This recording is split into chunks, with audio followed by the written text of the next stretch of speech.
उत्तराखंड में आज uniform civil code यानी कि यूसीसी लागू हुए 1 साल पूरा हो गया है। उत्तराखंड देश का पहला राज्य बना है जहां यूसीसी कानून लागू हुआ है। इस मौके पर एक कार्यक्रम का आयोजन हुआ जिसमें सीएम धामी शामिल हुए और सीएम पुष्कर सिंह धामी ने कहा कि आज का दिन उत्तराखंड के लिए स्वर्णिम दिन है।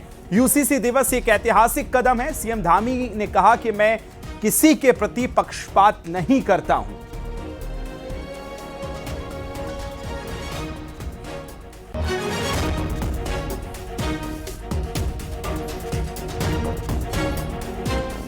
और आज का दिन सच में उत्तराखंड के इतिहास में सदैव एक स्वर्णिम अध्याय के रूप में अंकित रहेगा, क्योंकि मुझे याद आ रहा है कि पिछले वर्ष इसी दिन हम सब लोगों ने लगभग समय थोड़ा इससे पहले का था, समान नागरिक संहिता को देवभूमि वासियों को समर्पित किया था।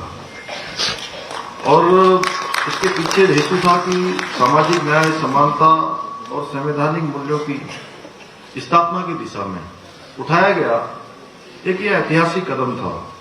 और ये ऐतिहासिक दिन उत्तराखंड के 1.25 करोड़ जागरूक नागरिकों के दृढ़ संकल्प, उनकी सामूहिक सहभागिता का प्रतीक था और उनके विश्वास का और उनके समर्थन का ये निर्णय उन्हीं के कारण से संभव हो पाया था।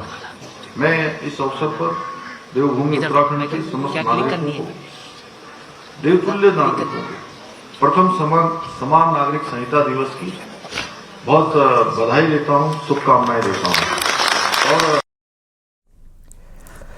यूसीसी को 1 साल पूरा होने पर हरिद्वार में साधु संत भी सरकार के इस कदम की सराहना कर रहे हैं। संतों का कहना है कि सीएम धामी के नेतृत्व में उत्तराखंड सरकार ने देश में सबसे पहले सभी धर्म और पंथ के नागरिकों के लिए एक समान कानून लागू किया। उन्होंने कहा कि दूसरे राज्यों को भी इसका अनुसरण करना चाहिए। साधु संतों का कहना है कि देश में सभी नागरिकों के लिए एक विधान होना जरूरी है। यूसीसी के 1 वर्ष के पूरे होने पर मैं माननीय मुख्यमंत्री जी को बधाई देता हूं। उनके प्रचंड संकल्प से ही हम एक ऐसा कानून ला सके जिसमें सभी नागरिक समान हैं, सब बराबर हैं, सभी जातियां समान हैं, सभी जातियां महान हैं, हम सब बराबर हैं, हम सारे उत्तराखंडी एक हैं। तो मैं आदरणीय मुख्यमंत्री जी को बधाई देता हूँ और इस यूसीसी के 1 वर्ष के होने पर मैं उनके प्रचंड संकल्प के लिए साधुवाद देता हूँ। उत्तराखंड सरकार को मैं बधाई देता हूँ कि यूसीसी जो का लागू किया है, भारत के अनेकों राज्यों ने उसका अनुसरण किया है। उत्तराखंड एक पहला राज्य है। हम लोगों से भी विचार विमर्श हुआ था तो समाज में एक समानता का भाव आएगा। जो मुस्लिम बहनों के साथ अत्याचार हो रहा था, तलाक की जो स्थितियां आती थी, उस पर कहीं न कहीं अंकुश लगेगा। ये जो लव जिहाद का मैटर था, इस पे भी अंकुश लगेगा। एक संविधान, एक झंडा, एक संकल्प, एक भारत श्रेष्ठ भारत, तभी तो स्वस्थ, समृद्ध, संगठित, विकसित भारत बनेगा। इसलिए सारे देश में एकता का विस्तार होना ही चाहिए, चाहे वो कानून के स्तर पर हो, चाहे विचार के स्तर पर। हल्द्वानी में भी यूसीसी के 1 साल पूरे होने पर जिला प्रशासन ने कार्यक्रम किया जिसमें यूसीसी को लेकर बेहतर काम करने वालों को सम्मानित किया गया। जिले के कुल 475 गांवों में से 292 गांवों में यूसीसी के तहत अभी तक 100% रजिस्ट्रेशन हो चुके हैं, जिसे बड़ी सफलता के तौर पर देखा जा रहा है। समान नागरिक संहिता के प्रभावी होने से विवाह विच्छेद, उत्तराधिकार, इन मसलों में क्लैरिटी रहती है और जो वैधानिक दावे हैं उससे समाज के सभी समुदायों को जो उनका वैधानिक हक है उसमें स्पष्टता रहती है। उत्तराखंड कांग्रेस के नेताओं की आज दिल्ली में पार्टी टॉप लीडरशिप के साथ मीटिंग हुई है। मीटिंग में उत्तराखंड कांग्रेस की चुनावी स्ट्रेटेजी समेत पार्टी के नेताओं के बीच चर्चा हुई कोऑर्डिनेशन को लेकर। मीटिंग में कांग्रेस के अध्यक्ष मल्लिकार्जुन खड़गे, विपक्ष के नेता राहुल गांधी, उत्तराखंड प्रभारी कुमारी सैलजा समेत उत्तराखंड अध्यक्ष गणेश गोदियाल, हरीश रावत, यशपाल यार, हरक सिंह रावत भी और साथ ही करण माहरा भी शामिल हुए।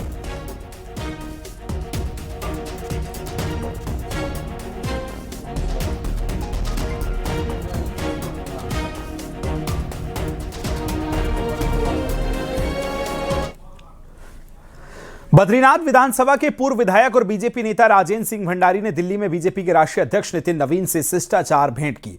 इस अवसर पर गढ़वाल सांसद अनिल बलूनी भी मौजूद रहे। बैठक के दौरान राजेंद्र भंडारी ने आगामी यात्रा सीजन में भगवान बद्री विशाल के कपाट खुलने के पावन अवसर पर नितिन नवीन को बद्रीनाथ धाम आने का निमंत्रण दिया। मुलाकात में उत्तराखंड की मौजूदा राजनीतिक परिस्थितियों और आगामी 2027 विधानसभा चुनाव की तैयारियों को लेकर भी चर्चा हुई। भंडारी ने भरोसा जताया कि बद्रीनाथ सीट पर बीजेपी भारी बहुमत से जीत दर्ज करेगी और प्रदेश में फिर से बीजेपी की सरकार बनेगी।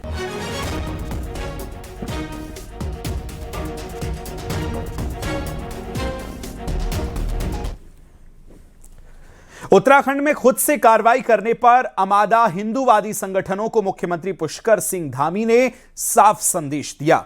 सीएम ने कहा कि कानून हाथ में लेने की इजाजत किसी को नहीं दी जाएगी। रिपोर्ट में आपको दिखाते हैं।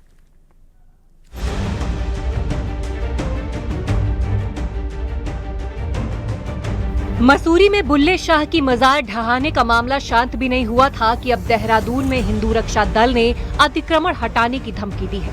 इनामुल्ला बिल्डिंग के पास फुटपाथ पर हुए अतिक्रमण को लेकर संगठन ने शुक्रवार तक प्रशासन से कार्रवाई की मांग की है, वरना खुद कदम उठाने का ऐलान किया है।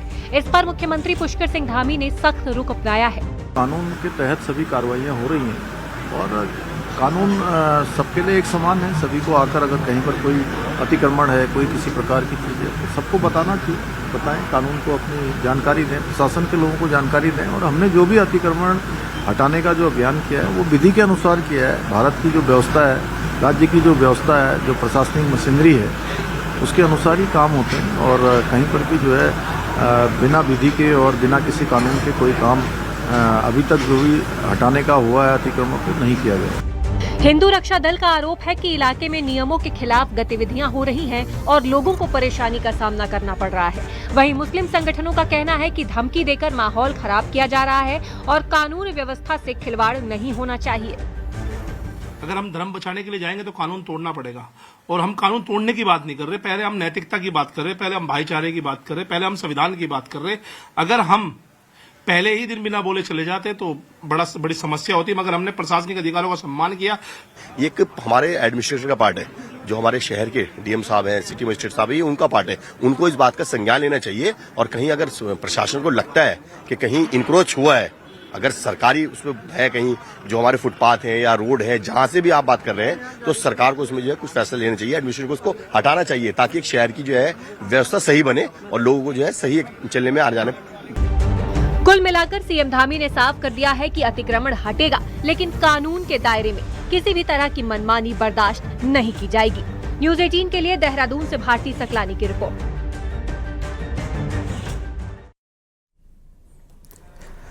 नैनीताल के नैना देवी मंदिर से बाहर निकलते हुए एक मुस्लिम परिवार के वीडियो को लेकर हंगामा बरपा है। इसको लेकर हिंदूवादी संगठनों से जुड़े कुछ युवकों ने विरोध किया, जिसके बाद मंगलवार को मंदिर ट्रस्ट से पदाधिकारी सामने आए। उनका कहना था कि नैना देवी मंदिर में सभी धर्म से जुड़े लोग आते हैं, इस पर कट्टरता नहीं फैलाई जानी चाहिए। साथ ही मंदिर ट्रस्ट ने कहा कि कई बार लोग बोट स्टैंड जाने की गलतफहमी की वजह से मंदिर आ जाते हैं और 24 जनवरी की घटना में जो मुस्लिम परिवार दिख रहा है वो बोट स्टैंड की गलतफहमी के चलते अंदर पहुंचा, लेकिन जब उनको बताया गया तो वो लौट गए। मंदिर ट्रस्ट का कहना है कि उन्होंने मुद्दे को तूल दे रहे युवकों के खिलाफ पुलिस में कंप्लेंट दे दी है। नैनीताल की घटना ऐसे समय में आई जब बद्रीनाथ और केदारनाथ धाम में गैर हिंदुओं के प्रवेश पर रोक लगाने के प्रपोजल को लेकर डिबेट चल रही है। नियरेस्ट हमारा बोट स्टैंड है और उसका रास्ता समझ के यहाँ से लोग आ जाते हैं, तो हम लोग उनको तुरंत बाहर कर देते हैं और उन लोगों को भी तुरंत बाहर कर दिया गया था। लेकिन कुछ लोग उसको गलत तरीके से भ्रामकता फैला रहे हैं और मंदिर की छवि धूमिल करने की कोशिश कर रहे हैं। हमारे मंदिर में सभी लोगों का स्वागत है। सभी धर्म के लोग अपने यहाँ पूजा करने और उस तरह के प्रसाद चढ़ाने आते हैं, जिसमें हम लोगों द्वारा अभी एक जिन व्यक्तियों द्वारा ये किया गया है कृत्य, उनके खिलाफ लिखित तहरीर भी हम कोतवाली में दे रहे हैं। चार धाम में गैर हिंदुओं की नो एंट्री पर केदारनाथ धाम में तीर्थ पुरोहितों का बड़ा बयान सामने आया। तीर्थ पुरोहितों ने कहा कि लोगों की मांग एकदम सही है, पहले भी इस तरह की मांग की गई थी। अगर ऐसा होता है तो सुरक्षा की दृष्टि से बेहद जरूरी ये कदम है। माननीय उत्तराखंड के मुख्यमंत्री श्री पुष्कर सिंह धामी जी ने जो चार धाम को लेकर और हिंदू मंदिरों को लेकर जो गैर हिंदू वाली बात कही है, वो उसका हम पूर्ण रूप से समर्थन करते हैं, क्योंकि सुरक्षा की दृष्टि से अगर देखा जाए तो बहुत जरूरी भी है। इस प्रकार की पूर्व में भी कई बार इस प्रकार की बातें आई हैं, लेकिन इसका पूर्णतः पालन नहीं हो पाया है। इसका कारण यही है कि सभी लोगों को इस प्रकार से मिलजुल कर इस कार्य में आगे आना पड़ेगा, तभी ये संभव है। रामनगर के जिम कॉर्बेट नेशनल पार्क के पास फाटो जोन से एक कॉर्बेट नेशनल पार्क में हैरान करने वाली तस्वीर आई, जिसमें जिप्सी ड्राइवरों ने सिर्फ टाइगर को देखने के लिए पर्यटकों की जान खतरे में डाल दी। रिपोर्ट आपको दिखाते हैं।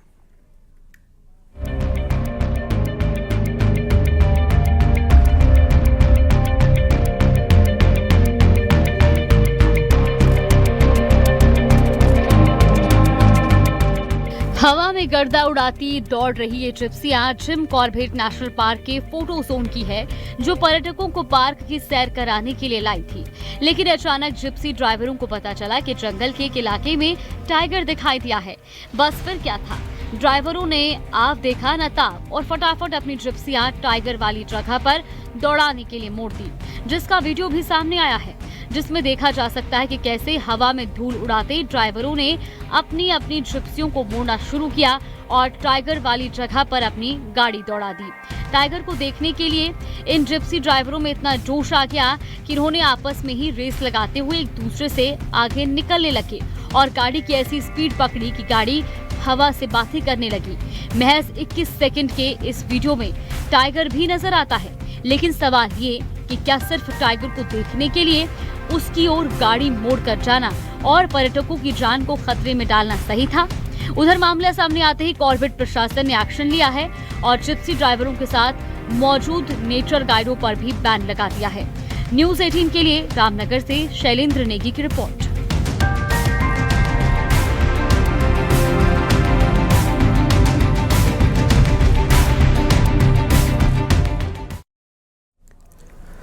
United forum of bank unions के आह्वान पर मंगलवार को देश भर के सरकारी बैंकों में राष्ट्रव्यापी हड़ताल रही।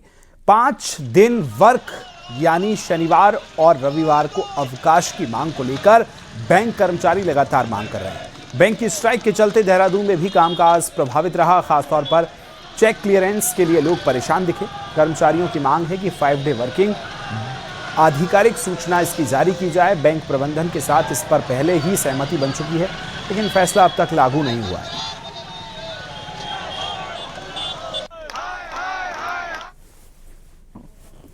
ऋषिकेश में एक रेस्टोरेंट में अवैध रूप से शराब बेचने और पिलाने की सूचना पर एक्शन हुआ। आबकारी विभाग की टीम ने श्यामपुर स्थित ग्रीन चिली रेस्टोरेंट में छापेमारी की, जिसमें देसी और अंग्रेजी शराब बरामद की गई।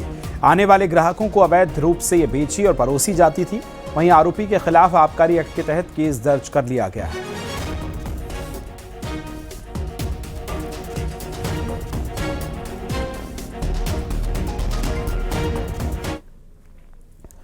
उत्तरकाशी में एक बार फिर मौसम ने करवट ली है। मौसम बदलते ही जिले के ऊंचाई वाले इलाकों में बर्फबारी शुरू हो गई है। गंगोत्री और यमुनोत्री धाम समेत कई ऊंचाई वाले क्षेत्रों में लगातार बर्फ गिर रही है। तस्वीरें गंगोत्री धाम से सामने आई, जहां इस समय जोरदार बर्फबारी हो रही है। हालांकि बर्फबारी को खूबसूरत जो है मौसम बना रहा है, वहीं दूसरी ओर ऊंचाई वाले क्षेत्रों में रहने वाले ग्रामीणों की मुश्किलें बढ़ गई हैं। कुछ दिन पहले हुई बर्फबारी के कारण अभी भी मार्गों पर फिसलन बनी हुई है। ऐसे में बर्फबारी से मुश्किलें फिर से बढ़ जाएंगी। आज बर्फबारी हुई है, हो रही है अभी भी, और हम लोग सब लोग गंगोत्री नेशनल पार्क के समस्त स्टाफ अपने कार्य क्षेत्र में हैं। चक्राता से पर्यटकों और होटल कारोबारियों के लिए एक अच्छी खबर सामने आ रही है। चक्राता की ऊंची चोटियों के एक बार फिर बर्फ की सफेद चादर ओढ़ ली है। चक्राता के लोखंडी में सीजन की दूसरी बर्फबारी हुई। शुक्रवार की बर्फबारी के बाद से पूरी मार्ग जो है खुला नहीं था, लेकिन एक बार फिर मौसम ने करवट ली और फिर से बर्फ गिरना शुरू हुई है, जिससे पर्यटकों और होटल व्यापारियों के चेहरे खिल गए हैं।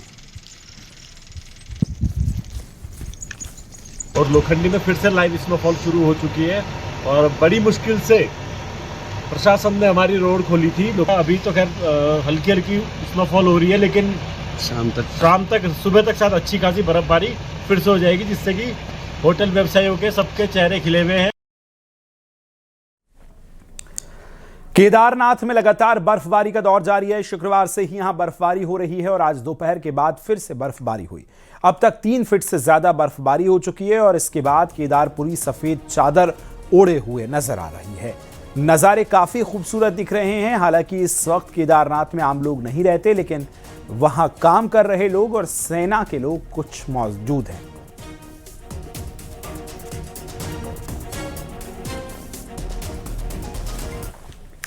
मंगलवार को दोपहर में बद्रीनाथ धाम में भी मौसम बदल गया और बर्फबारी शुरू हो गई, जिससे पूरे धाम में बर्फ की चादर ओढ़ ली। बद्रीनाथ में बर्फबारी में कड़ाके की ठंड भी अब पड़ने लगी है।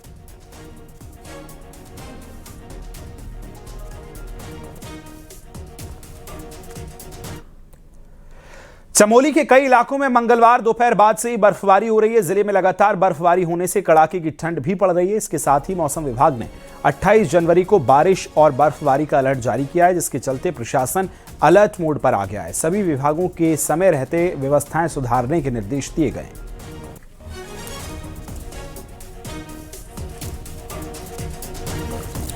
27 तारीख और कल 28 तारीख के लिए मौसम का येलो अलर्ट है, जिसमें उच्च हिमालयी क्षेत्रों में बर्फबारी साथ ही एवलांश के आशंका व्यक्त की गई है।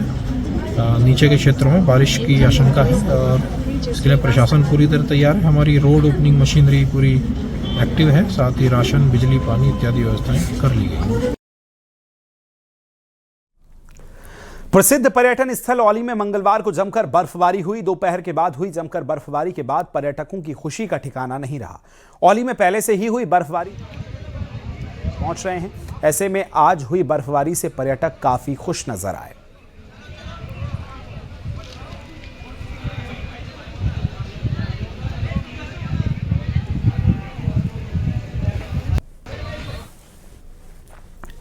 ऋषिकेश में राफ्टिंग करने पहुंचे एक सैलानी की जान मुसीबत में पड़ गई। वो गंगा में डूब रहा था, लेकिन देवदूत की तरह राफ्टिंग गाइड की टीम पहुंची और उसके बाद उसको रेस्क्यू कर बचा लिया गया। रिपोर्ट आपको दिखाते हैं।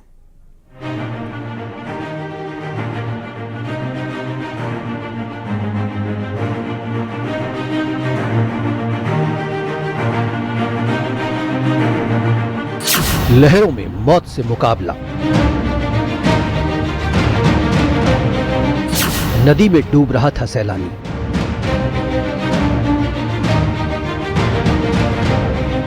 जान पर खेल कर बचाया। तेज बहाव, डूबता सैलानी और राफ्टिंग गाइडों का क्लिक एक्शन। सोमवार की दोपहर का ये मंजर था। ऋषिकेश में नीम बीच के पास गंगा में एक सैलानी डूब रहा था। उसने बचने के सारे जतन कर लिए, लेकिन लहरें उसे अपनी तरफ खींच रही थी। मदद की तुरंत दरकार थी, क्योंकि वक्त बेहद कम बचा था। राफ्टिंग गाइडों ने जब उसे डूबते हुए देखा तो वो उसे बचाने के लिए उसके पास पहुंच गए। एक राफ्टिंग गाइड सैलानी के पास पहुंचा, उसके पास रस्सी फेंकी। एक हाथ से रस्सी और दूसरे हाथ से वो सैलानी को खींच कर लाने लगा। बड़ी मशक्कत के बाद उसे नदी के किनारे लाया गया। सैलानी बेसुध पड़ा था। तेज धार में फंसने से उसके पेट में काफी पानी जा चुका था और सांसें भी थमने लगी थी। दूसरे राफ्टिंग गाइड ने तुरंत CPR दिया, जिससे वो होश में आया। उसके बाद प्राथमिक उपचार के लिए उसे अस्पताल ले जाया गया। इस तरह ऐन वक्त पर पहुंचकर सैलानी की जान बच गई। कहा जा रहा है कि राफ्टिंग के दौरान अचानक ये सैलानी संतुलन खो बैठा और सीधे गंगा की तेज धारा में जा गिरा। कुछ ही सेकंड में पानी उसे नीचे की ओर खींचने लगा। ऋषिकेश में एडवेंचर, खासकर राफ्टिंग के लिए देश भर से सैलानी आते हैं, लेकिन कभी कभी एडवेंचर जान पर खतरा भी बन जाता है। पहले भी कई हादसे सामने आ चुके हैं। ऐसे में सावधानी बेहद जरूरी है। ऋषिकेश से आशीष ढोभाल के साथ bureau report, news 18, UP, Uttarakhand.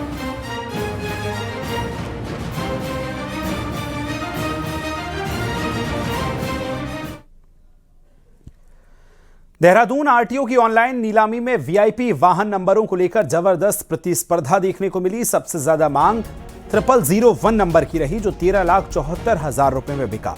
इस नंबर को देहरादून निवासी आलोक पुंडीर ने हासिल किया। वहीं 0003 नंबर की बोली 4,37,000 रुपए की लगी, जिसे शहजाद अहमद ने खरीदा। इसके अलावा 0007 नंबर 3,66,000 रुपए में बिका, जिसे दीपक कुमार ने खरीदा। आरटीओ अधिकारियों के अनुसार ऑनलाइन बोली से राजस्व में बढ़ोतरी हुई है।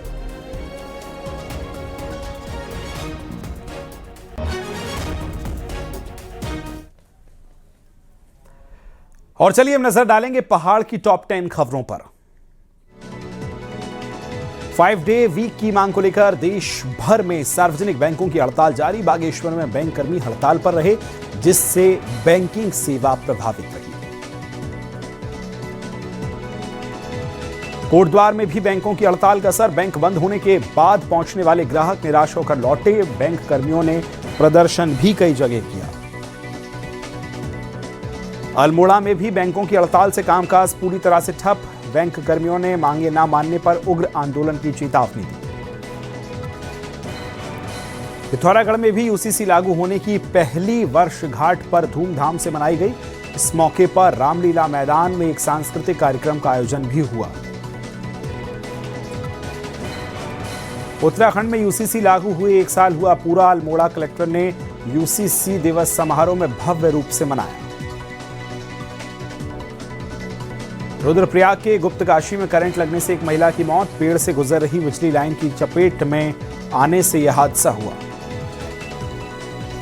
पिथौरागढ़ में मौसम का मिजाज फिर बदला। सुबह से ही आसमान में बादलों से घिरा नजर आया। दोपहर के बाद कई इलाकों में हल्की बारिश। महाशिवरात्रि पर लगने वाले मेले की तैयारी को लेकर हल्द्वानी में बैठक थी, जिसमें मेले की तैयारी ठीक से न होने पर विधायक राम सिंह कीड़ा भड़क गए। उत्तरकाशी के डुंडा के राजकीय प्राथमिक विद्यालय में गणतंत्र दिवस के दिन कोई भी टीचर नहीं पहुंचा। ऐसे में ग्रामीणों ने विद्यालय परिसर में तिरंगा लहराया। पौड़ी के सुमाड़ी गांव के रहने वाले खेमराज सुंदरियाल को पद्मश्री पुरस्कार मिला, जिसके बाद गांव में हर्षोल्लास। कैबिनेट मंत्री गणेश जोशी का जन्मदिन 31 जनवरी को है और इसे सेवा सप्ताह के रूप में मनाया जा रहा है। मंगलवार को मंत्री जोशी ने अपने सरकारी आवास पर 300 आंगनवाड़ी कार्यकर्ताओं को सम्मानित किया। उन्होंने कहा कि आंगनवाड़ी बहनें समर्पण और मेहनत से कार्य कर रही हैं। कार्यक्रम में विधानसभा अध्यक्ष रितु खंडूरी भी मौजूद रहीं, जिन्होंने मंत्री जोशी को जन्मदिन को सेवा सप्ताह के रूप में मनाने की पहल की। बेटी का जन्मदिन हो, मेरी शादी की सालगिरह हो, मेरे बच्चों का जन्मदिन हो, चाहे मेरा जन्मदिन हो, हम सेवा सप्ताह के रूप में मनाते हैं। 25 तारीख से सेवा सप्ताह हमने सुहाखोली में कंबल बांटने से शुरू किया था। हेल्थ कैंप भी लगाया था।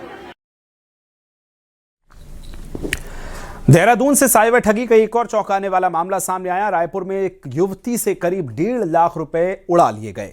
खुद को बीएलओ बताकर एसआईआर अपडेट के नाम पर ठगों ने पूरे पैसे निकाल लिए। लेकिन इससे बड़ी चिंता यह है कि उत्तराखंड में साइबर फ्रॉड तो तेजी से बढ़ रहा है, पर कार्रवाई की रफ्तार बेहद सुस्त पड़ी है।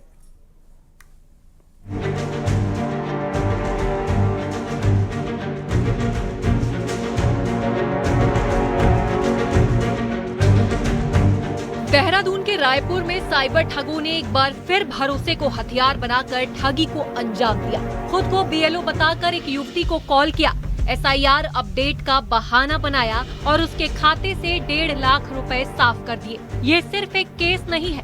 बीते 1 साल में उत्तराखंड में साइबर ठगी के 33,000 से ज्यादा मामले सामने आए हैं। करोड़ों रुपए लोगों की जेब से उड़ चुके हैं। लेकिन चौंकाने वाली बात ये है कि इन 33,000 शिकायतों में से सिर्फ 350 मामलों में एफआईआर दर्ज हुई, यानी कुल मामलों का महज 1.8%। पूरे साल में सिर्फ 2 दर्जन मामलों में ही असरदार कदम उठाया गया, जो कुल शिकायतों का 1% भी नहीं है। 20 लाख के नीचे के प्रकरण अगर कोई शिकायत आती है तो हम उसमें 0 एफआईआर लिखकर संबंधित जनपद को भेज देते हैं। और इसमें अब भविष्य में बहुत जल्दी उत्तराखंड में E0 एफआईआर भी शुरू होने वाली है, तो उससे हमारा रजिस्ट्रेशन जो है साइबर क्राइम का बढ़ेगा, तो उससे हमारा परसेंटेज भी बढ़ेगा। कानूनी जानकारों का मानना है कि साइबर क्राइम आज सबसे तेजी से बढ़ने वाला अपराध है, लेकिन सिस्टम अभी भी तैयार नहीं। ना पर्याप्त साइबर एक्सपर्ट, ना मजबूत तंत्र और आईटी एक्ट वाले मामलों की जांच केवल इंस्पेक्टर रैंक तक सीमित होने से काम और धीमा हो जाता है। प्रॉपर नॉलेज नहीं होगी किसी भी क्राइम को क्रैक कैसे करना है, उसकी इन्वेस्टिगेशन कैसे करनी है, और जो इसमें सक्षम अधिकारी हैं उनकी भारी कमी होगी। भारी कमी क्या, 1 या 2 है जो फुल टाइम IT में विवेचना कर पा रहे हैं, बाकी लोग और अन्य कामों में व्यस्त हैं, VIP ड्यूटीज बहुत हैं और जो लॉ एंड ऑर्डर है वो बहुत ज्यादा है। तो ऐसे में कौन इन एप्लीकेशन पर ध्यान देगा? ठग और ठगी डिजिटल हो चुके हैं, लेकिन पुलिसिया कार्रवाई अब भी फाइलों की रफ्तार से चल रही है। जब जनता की जमा पूंजी मिनटों में उड़ जाती है तो सिस्टम की सुस्ती और भी गंभीर दिखती है। सतेंद्र परतवाल, न्यूज़ 18, देहरादून।